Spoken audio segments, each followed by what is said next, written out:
Hi friends, welcome to Tamil Crypto Tech. Okay, இந்த வேலை என்ன பார்க்க போகிறோம் கேட்டால் வந்து முக்கியமான பிட்காயின் நியூஸ் பார்க்க போகிறோம். அதுக்கு முன்னாடி வந்து தமிழ் கிரிப்டோ டெக்காண்டி வந்து ஒரு டெலிகிராம் சேனல் ஒன்று ஸ்டார்ட் பண்ணியிருக்கேன். ஸோ ஆக்சுவலி வந்து ஒரு 1 வீக் ஆயிடுச்சு. இது வரைக்கும் ஒரு 50 பேர் வந்து ஜாயின் பண்ணியிருக்காங்க. ஸோ நீங்களும் வந்து ஃபர்ஸ்ட் ஆஃப் ஆல் வந்து ஜாயின் பண்ணுங்கள். நான் இப்போ தான் சொல்கிறேன். ஸோ ஃபர்ஸ்ட் ஆஃப் ஆல் அதில் ஜாயின் பண்ணுங்கள். ஃபியூச்சரில் வந்து அதை நான் குரூப்பாக சேஞ்ச் பண்ணுறதுக்காண்டி நான் வந்து ஃபியூச்சரில் பண்ண போகிறேன். ஃபியூச்சர் வந்து வாட்ஸ்அப் குரூப்பும் வந்து வரப்போகுது. ஸோ அதனால் வந்து ஃபர்ஸ்ட் ஆஃப் ஆல் வந்து இந்த ஒரு ஃபஸ்ட்டு இந்த சேனலில் போய் ஸ்டார்ட் பண்ணுங்கள். அதுக்கான லிங்க்கை நான் கீழே தரேன். ஸோ இது ரொம்ப முக்கியமான அப்டேட்டு. ஃபர்ஸ்ட் ஆஃப் ஆல் நீங்கள் போய் ஜாயின் பண்ணுங்கள். அதுக்கப்புறம் நம்ம வந்து குரூப் ஆரம்பிக்கலாம். அதுக்கப்புறம் வாட்ஸ்அப் குரூப் வந்து நான் ஸ்டார்ட் பண்ண போகிறேன். ஸோ ஃபஸ்ட்டு இதை ஜாயின் பண்ணிங்கன்னா தான் நான் வந்து பண்ணி விடுவேன். ஸோ ஃபஸ்ட்டு பண்ண பாருங்கள். இப்போ அடுத்து வந்து நியூஸ் பார்த்தலாம். ஃபஸ்ட் நியூஸ் என்ன கேட்டால் வந்து ஒரு மேஜரான ஒரு பேர் டு பேர் எக்ஸ்சேஞ்ச் இருக்குது, லோக்கல் பிட்காயின். ஸோ உங்களால் தெரிஞ்சு இந்தியாவில் ரொம்ப ரொம்ப வந்து ஃபேமஸான ஒரு எக்ஸ்சேஞ்ச் தான். ஸோ அந்த எக்ஸ்சேஞ்ச் வந்து ரஷ்யாவில் வந்து பிளாக் லிஸ்ட் பண்ணிட்டாங்க. அந்த மாதிரி இப்போ ஒரு நியூஸ் வந்துருக்கு. ஸோ நம்ம இந்தியாவில் வந்து இந்த பான் வீடியோஸ் எல்லாம் வந்து பான் வெப்சைட்லாம் வந்து பேன் பண்ண மாதிரி வந்து அங்கேயும் வந்து பிளாக் லிஸ்ட் பண்ணிட்டாங்க அப்படின்ற மாதிரி இங்கே ஒரு நியூஸ் போயிட்டுருக்கு. ஸோ இந்த நியூஸ்னால வந்து என்ன சொல்கிறாங்கன்னா வந்து ஆக்சுவலி வந்து இந்த பேனை வந்து அவங்க ஜூலை 21 பண்ணிட்டாங்களாம். ஸோ ஆனால் வந்து அதுக்கப்புறமும் வந்து அங்கே இருக்க பீப்புள்ஸ் எல்லாமே வந்து VPN யூஸ் பண்ணி வந்து லோக்கல் பிட்காயின் வந்து யூஸ் பண்ணிட்டு தான் இருந்திருக்காங்க. பட் இப்போ இந்த செப்டம்பர் மாதம் வந்து VPN யூஸ் பண்ணாலும் வந்து அந்த லோக்கல் பிட்காயின் வெப்சைட்குள்ளே போக முடியல அப்படின்ற மாதிரி அங்கே இருக்க பீப்புள்ஸ்லாம் சொல்கிறாங்க. ரொம்ப ரொம்ப வந்து கஷ்டமாக இருக்குங்கிற மாதிரி அங்கே சொல்கிறாங்க. ஸோ ஆக்சுவலி வந்து இதை பற்றி வந்து அந்த லோக்கல் பிட்காயினோட பெரிய பெரிய ஆளுங்கிட்ட கேட்கும்போது வந்து இதை பற்றி வந்து எதுவுமே அவங்க சொல்லலை. ஸோ இது பிளாக் லிஸ்ட் ஆயிடுச்சு அப்படிங்கிற மாதிரி எதுவுமே சொல்லலை. இதை பற்றி வந்து அந்த ரஷ்யாவில் இருக்கிற ஒரு அஃபிஷியல்கிட்ட கேட்கும்போது என்ன சொல்கிறாருன்னா, இந்த மாதிரி வந்து ஒரு சில கிரிப்டோகரன்சிலாம் நடக்கிற இந்த மணி லாண்டரிங்கு, அப்புறம் ஃபினான்ஸ் சர்வீசிங்கு, அதுக்கப்புறம் வந்து ஒரு சில இல்லீகல் ஆக்டிவிட்டிஸ் எல்லாமே வந்து இந்த மாதிரி பே டு பேர் எக்ஸ்சேஞ்ச் மூலமாக நடக்குது. அதில் வந்து லோக்கல் பிட்காயின் ஒன்றுங்கிற மாதிரி இதனால தான் நாங்கள் இதை பிளாக் லிஸ்ட் பண்ணி வச்சுருக்கோம் அப்படின்ற மாதிரி அவர் சொல்லியிருக்காரு. ஸோ இந்த இதை கேட்டு வந்து இந்த லோக்கல் பிட்காயினோட சீஃப் மார்க்கெட்டிங் ஆஃபீஸர் என்ன சொல்கிறான்னு கேட்டால் வந்து இந்த மாதிரி வந்து போன வருஷத்தை கம்பேர் பண்ணிங்கன்னா வந்து இந்த வருஷம் வந்து 17% வந்து இந்த மாதிரி இல்லீகல் ஆக்டிவிட்டிஸ் எல்லாமே வந்து கிரிப்டோகரன்சி நடக்கிறது வந்து ரொம்ப ரொம்ப ட்ராப் ஆயிருக்கு. ஸோ அதனால் வந்து லோக்கல் பிட்காயினும் ஸோ இதனால வந்து பேர் டு பேர் எக்ஸ்சேஞ்ச் பேன் பண்ணுறது எந்த விதத்தில் யூஸ் இல்லை அப்படின்ற மாதிரி அந்த ஒரு லோக்கல் பிட்காயினோட பெரிய அஃபிஷியல் வந்து சொல்லியிருக்காரு. ஸோ இதை பற்றி நான் டீட்டெயிலாக வந்து நியூஸ் வந்ததுக்கப்புறம் நான் பின்னாடி போடுறேன். ஸோ இதனால் வந்து இந்தியாவிலையும் இந்த மாதிரி பேன் வரதுக்கான சான்ஸ் இருக்குமா அப்படின்னு கேட்டால் வந்து இந்தியன் கவர்மெண்ட் வந்து சப்போஸ் கிரிப்டோகரன்சிக்கான பேனை வந்து கொண்டு வர மாட்டாங்க. சப்போஸ் கொண்டு வந்தால் இந்த மாதிரி ஒரு சில பேர் டு பேர் எக்ஸ்சேஞ்ச் வந்து கொஞ்சம் தடைப்படுறதுக்கான வாய்ப்புகள் இருக்குது. ஸோ இதை நினச்சி யாரும் பேனிக் ஆக வேண்டாம். நம்ம வந்து என்றைக்குமே வந்து ரெண்டு பக்கத்துலையும் இருக்கிறது ரொம்ப நல்லது நான் சொல்லுவேன். ஸோ இப்படி யோசிக்கலாம் அப்படி யோசிக்கலாம். ஸோ என்னையை பொறுத்த வரைக்கும் வந்து அதிகபட்சம் வந்து கிரிப்டோகரன்சிக்கான ஒரு பாசிட்டிவான லா வரதுக்கான சான்ஸ் அதிகமாக இருக்குது. ஸோ இதை நினச்சி யாரும் பேனிக் ஆகிட வேண்டாம். ஸோ இது ஒரு நியூஸாக எடுத்துக்கோங்க. ஸோ அதை என்னால் சொல்ல முடியும். ஸோ இப்போ அடுத்து வந்து ரெண்டாவது ரொம்ப ரொம்ப முக்கியமான நியூஸு G20 சம்மிட்னு தெரிஞ்சிருக்கும். இந்த 20 நாடுகள், அதில் இந்தியா, அதுக்கப்புறம் US, கனடா, ஃப்ரான்ஸ், இந்த மாதிரி பெரிய பெரிய கண்ட்ரிஸ்லாம் இருக்கிறது G20. ஸோ அதே மாதிரி வந்து G7 கண்ட்ரிஸ்னு ஒன்று இருக்குது. ஸோ அது என்னென்ன கண்ட்ரிஸ் நீங்கள் பாருங்கள். அதில் வந்து இந்த USA, Canada, Italy, France, UK, so இந்த மாதிரி பெரிய பெரிய கண்ட்ரிஸ்லாம் வந்து G7 அந்த மாதிரி கண்ட்ரிஸ். ஸோ இந்த கண்ட்ரிஸ் வந்து போன வருஷம் வந்து அக்டோபர் 2019 நினைக்கிறேன் ஒரு சின்ன மீட்டப் மாதிரி வச்சாங்க. நான் அது கூட ஒரு வீடியோ போட்டிருக்கேன். ஸோ அந்த வீடியோக்கான லிங்க் இங்கே தரேன், போய் பாருங்கள். ஸோ இந்த மாதிரி அக்டோபர் 2019 வந்து ஒரு மீட்டிங் போட்டாங்க. ஸோ அந்த மீட்டிங்கில் வந்து என்ன சொன்னாங்கன்னா வந்து இந்த மாதிரி ஃபேஸ்புக் இருக்குல்ல, ஸோ ஃபேஸ்புக் காயின் உங்களுக்கு தெரியும், லிப்ரா. ஸோ அந்த கிரிப்டோகரன்சியை பற்றி உங்களுக்கு ஃபுல் டீட்டெயில் வேணும்னா வந்து நான் ஒரு 1 இயர் பிஃபோரே அதை பற்றி நான் ஃபுல் வீடியோ இங்கே போட்டிருக்கேன். ஸோ அதுக்கான லிங்க் இங்கே தரேன், போய் பாருங்கள். ஸோ அவங்க அந்த G7 சம்மிட்டில் வந்து அந்த மீட்டிங்கில் வந்து இந்த மாதிரி லிப்ரா மாதிரியான ஒரு சில குளோபல் கிரிப்டோகரன்சி, இந்த குளோபல் ஸ்டேபிள் காயின்ஸ்லாம் வந்து நாங்கள் ஏற்றுக்க மாட்டோம் அப்படின்ற மாதிரி வந்து அந்த G7 சம்மிட்டில் வந்து போன வருஷம் ஒரு முடிவு எடுத்தாங்க. ஸோ முடிவு எடுத்து வந்து ஒரு ரிப்போர்ட் கூட வந்து கொடுத்தாங்க. அது என்ன ரிப்போர்ட்டுன்னு கேட்டால் வந்து இந்த மாதிரி உலகத்தில் இருக்க குளோபல் ஸ்டேபிள் காயின்ஸ் எல்லாமே வந்து ஃபினான்ஷியலி வந்து பாதிப்பு ஏற்படுத்தும் ஃபியூச்சரில் அப்படின்ற மாதிரி வந்து அந்த ரிப்போர்ட் சப்மிட் பண்ணாங்க. ஸோ அது மட்டும் இல்லாமல் வந்து இன்னொரு ரிப்போர்ட்டும் சப்மிட் பண்ணாங்க. அது என்ன ரிப்போர்ட்டுன்னு கேட்டால் வந்து இந்த மாதிரி வந்து ஃபியூச்சரில் தான் பண்ணுறதுக்கான சான்ஸ் அதிகமாக இருக்குது. ஃபியூச்சர் மீன்ஸ் எப்படின்னா இன்னொரு 10 வருஷம் 15 வருஷம் வரதுக்கான வாய்ப்பு இருக்குது. இப்போதைக்கு வந்து இந்த மாதிரி கிரிப்டோகரன்சி ஸ்டேபிள் காயின்ஸ்லாம் வந்து எந்த விதத்துலையும் ஃபினான்ஷியல் தேவைக்கு வந்து பாதிப்பு இல்லை அப்படின்ற மாதிரி வந்து bank of governor of England, so அவர் பேர் கூட மறந்து போச்சு, ஜான் கார்டன் நினைக்கிறேன். ஸோ இல்லை ஜான் கார்னின்னு நினைக்கிறேன். ஸோ அவர் வந்து இந்த மாதிரி ஒரு ரிப்போர்ட் மாதிரி ஒன்று கொடுத்தாரு. ஸோ அந்த ரிப்போர்ட்டை கேட்டு வந்து ஃபினான்ஷியல் ஆக்ஷன் டாஸ்க் ஃபோர்ஸ்னு ஒன்று இருக்குது, FATFன்னு சொல்லுவாங்க. ஸோ அவங்க என்ன பண்ணாங்கன்னு கேட்டால் வந்து இந்த மாதிரி வந்து இந்த மாதிரி ஸ்டேபிள் காயின்ஸ் அப்புறம் இந்த மாதிரி கிரிப்டோ கரன்சிக்கு எல்லாமே எப்படி லா கொண்டு வரணும்னு சொல்லி ஒரு 10 ரெக்கமெண்டேஷன் கொடுத்தாங்க. ஸோ அந்த ரெக்கமெண்டேஷன் வந்து G20 சம்மிட்டும் சரி ஒரு சில G7 சம்மிட்டும் சரி அவங்க வந்து நாங்கள் ஏற்றுக்கிறோம் அப்படின்ற மாதிரி அவங்க சொன்னாங்க. ஸோ இதான் நடந்த விஷயம். இப்போ ரீசெண்டாக வந்து அந்த ஒரு G20 சம்மிட்லேருந்து ஒரு விஷயம் வந்திருக்கு. என்ன விஷயம் கேட்டால் வந்து இப்போதைக்கு இந்த குளோபல் ஸ்டேபிள் காயின்ஸ் எல்லாமே வந்து இல்லீகல், நாங்கள் கொண்டு வர போகிறது கிடையாது. ஆனால் இப்போ வந்து அதை லீகல் ஆக்கிறதுக்காண்டி ஒரு வியூ நடந்துட்டு இருக்கு, நாங்கள் பேசிக்கிட்டு இருக்கோம் அப்படின்ற மாதிரி அந்த G7 சம்மிட்ல இருக்க ஒரு பெரிய அஃபீஷியல்ஸ்லாம் வந்து சொன்ன மாதிரி இப்போ ஒரு நியூஸ் வந்திருக்கு.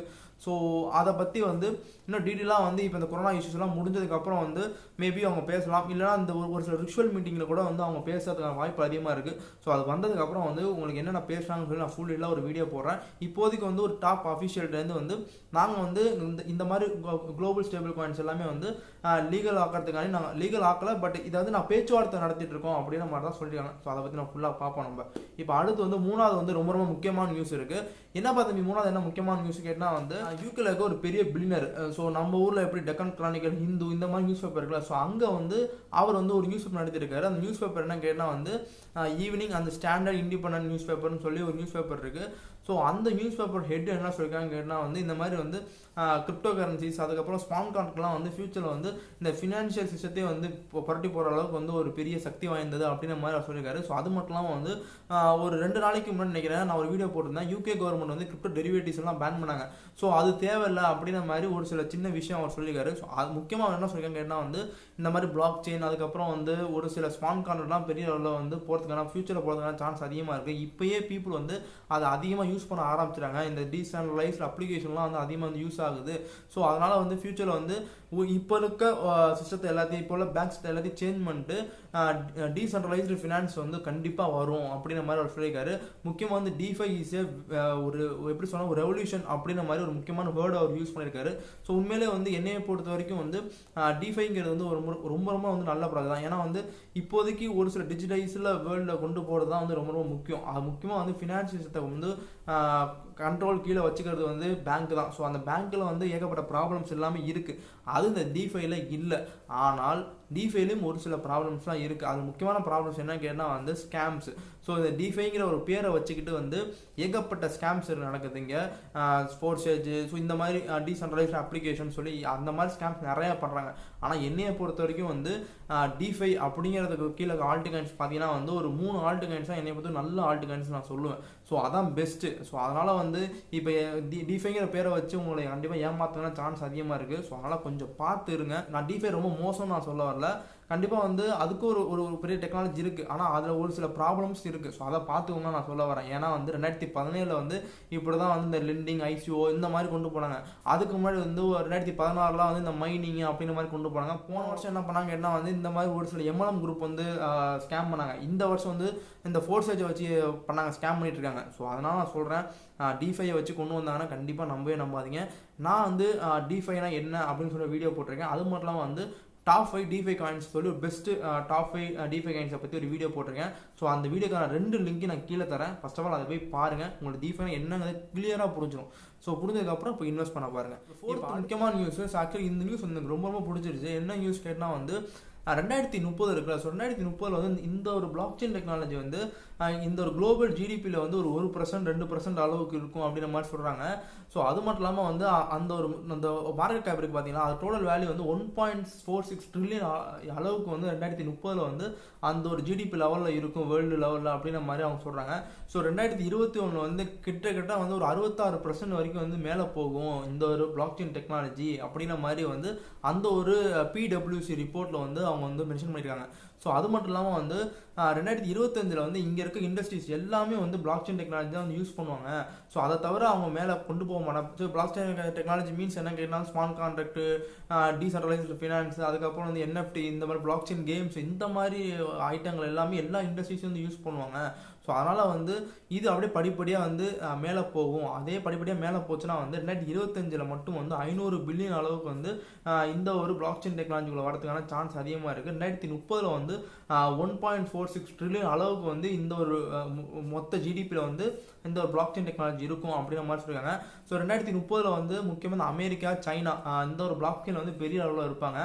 அதுக்கப்புறம் சொல்லியிருக்காங்க இந்தியா, யூகே இந்த மாதிரி கண்ட்ரிஸும் வந்து பிளாக் செயினோட இனோவேஷன் வந்து பெரிய லெவலில் இருப்பாங்க. எப்படி சொன்னால் வந்து இந்த ஒரு சைனா, இந்தியா, இந்த மாதிரி சைனா அங்கே இருக்க யூஎஸை போட்டி போகிற அளவுக்கு வந்து இந்தியாவும் இருக்கும் அப்படின்ற மாதிரி அந்த ஒரு ரிப்போர்ட்டில் இருக்குது. ஸோ இப்போதைக்கு வந்து இந்தியாவில் வந்து பிளாக் செயின் இது பெரிய லெவலில் போயிட்டு இருக்கு. நம்ம மோடி அதை பற்றி பேசியிருக்காரு. அதுக்கப்புறம் நம்ம தமிழ்நாடு கவர்மெண்ட் கூட வந்து பிளாக் செயின் பாலிசின்னு சொல்லி ஒன்று கொண்டு வந்தாங்க. ஸோ நாங்கள் வந்து சப்மிட் பண்ண போகிறோம், இந்த ஒரு சட்டசபையில் வந்து நாங்கள் கொடுக்க போகிறோங்கிற மாதிரி வந்து ஒரு பாலிசி வந்துச்சு. ஸோ அந்த பாலிசியை பற்றி நான் வீடியோஸ் போட்டிருக்கேன். ஸோ போன வாரம் போட்டேன்னு நினைக்கிறேன். ஸோ அதுக்கான லிங்க் நான் கீழே தரேன். கிட்ட ஒரு 30 பக்கம் ரிப்போர்ட் எப்படியெல்லாம் வந்து பிளாக் செயின் டெக்னாலஜி கொண்டு வர போகிறோங்கிற மாதிரி அந்த 30 பக்கம் ரிப்போர்ட் வந்து நம்ம தமிழ்நாடு கவர்மெண்ட் வந்து கொடுத்தாங்க. ஸோ அதனால் வந்து இந்தியாவிலும் பெரிய அளவில் வளர்ந்து தான் இருக்குது. ஸோ அதனால் வந்து பிளாக் செயினை முடிஞ்ச அளவுக்கு படிக்க பாருங்கள். ஒரு சில ஆன்லைன்லேயே ஃப்ரீ ஆன்லைன் கோர்சஸ்லாம் இருக்குது. ஸோ அதை கொஞ்சம் தேடி படிங்க. நான் முடிஞ்சால் வந்து அதை பற்றி நான் வந்து ஒரு வீடியோ போடுறேன். நான் முன்னாடியே ஒரு வீடியோ போட்டிருக்கேன், அதை போய் பாருங்கள். ஸோ பிளாக் செயின் எங்கே ஃப்ரீயாக படிக்குன்னு சொல்லி முன்னாடியே ஒரு 2 மாதத்துக்கு முன்னாடி ஒரு வீடியோ போட்டேன். ஸோ அதுவே பாருங்கள். ஸோ இப்போ அடுத்து வந்து இப்போதைக்கு வந்து பிட்காயின் வந்து ஒரு $11,300 இருக்குது. நான் போன வீடியோ சொன்ன மாதிரி தான். ஸோ என்ன சொல்கிறேன் வந்து ஒரு 11,000 மேபி வந்து 12,000 போல போகிறதுக்கான சான்ஸ் அதிகமாக இருக்குது. இல்லைனா வந்து அங்கேருந்து ரிட்டர்ன் எடுத்து வந்து ஒரு 10,500 கூட வரதுக்கான சான்ஸ் அதிகமாக இருக்குது. ஸோ இதை பற்றி நான் ஃபுல் டீலாக வந்து இந்த பிட்காயின் எப்படி போகும் நான் அடுத்த வீடியோ நான் சொல்கிறேன். ஏன்னா வந்து இப்போ வந்து கொஞ்சம் இம்மெச்சூரிட்டியாக தான் இருக்குது, மேலே போயிட்டுருக்கு. கொஞ்சம் ஸ்ட்ராங்கானது வரட்டும். நான் ஒரு அடுத்த 2 வீடியோ கழிச்சு நான் பிட்காயின் எப்படி மூவ் ஆகுங்கிறத நான் வீடியோவை போட்டுறேன். ஓகே, இந்த வீடியோ பிடிச்சிருந்தா லைக் பண்ணுங்கள், ஷேர் பண்ணுங்கள், தமிழ் கிரிப்டோ டெக்கை சப்ஸ்கிரைப் பண்ணுங்கள், பெல்லை கனெக்ட் பண்ணுங்கள், ஆளுங்கிற பட்டனை செலக்ட் பண்ணிக்கோங்க.